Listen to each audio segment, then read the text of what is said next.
All right, chapter 3 is proprietors and their problems. Chapter 3. Okay, for section 1, there's 5 sections for this chapter. Section 1 is settling in the Albemarle Sound. All right, we did these as a class. Okay, section 1, 3 words to know. All right, neck, speculate, and customs duty. Your essential question: how did the geography of North Carolina affect early settlement? So how is the geography, remember there's 4 regions of North Carolina, so how is the geography of North Carolina going to affect the settlement and the settlers? All right, neck, one of your words to know.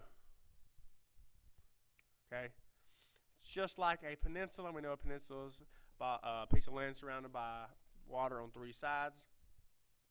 Peninsulas in the northeastern Albemarle Sound region of North Carolina, water on 3 sides. This is just the nickname they gave for part of the Albemarle Sound region. So why did the settlers start off in the Albemarle Sound? Well, it was 2 things. It was near a coast and water resources. Here they could hit the river and go up it for trade, fresh water, fish. All right. It was easier to navigate, except for one great challenge, which was the Great Dismal Swamp. All right. The Great Dismal Swamp was a problem for the settlers. It was a challenge. There was lots of water, lots of plants, lots of animal life. It was deep in some parts. It was shallow in other parts. It was just a very huge problem and a challenge for the settlers to come up through the rivers to the central part of North Carolina. All right. If you look at the top left picture, this is a picture of the Albemarle Sound. It's the top sound of North Carolina. You see North Carolina. We see Virginia. All right. Each one, here's the Albemarle, other pictures. Here might be a picture of the Great Dismal Swamp. All right, it would be very hard to get a boat through here. All right, different parts. It was more easy to get through. All right, little proprietors, coats of armor. Each little proprietor, remember there was 8, had their own unique little design. All had little shields. It's kind of like medieval times. Each person's going to have something unique and something different that sets them apart from the rest.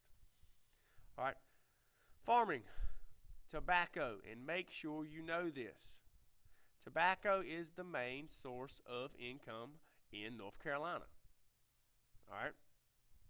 Colonists moved from the Carolinas from all over, and especially from Virginia, for 2 main reasons. The 2 reasons were good soil and free land. All right, good soil so they could be farmers, free land. All right, another word you need to know, speculate. Speculate means to buy land hoping prices will rise. Sometimes they do, sometimes they don't. But the farmers are going to move to North Carolina, and then they're going to speculate.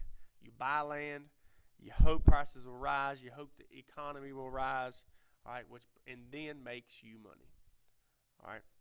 Farmers speculated that Carolina will be as profitable and as expensive as Virginia. So they were trying to make North Carolina another Virginia. All right. Carolina rogues. Durant and others were known as rogues. You should know rogues as cheaters. Okay? Nobody likes a cheater.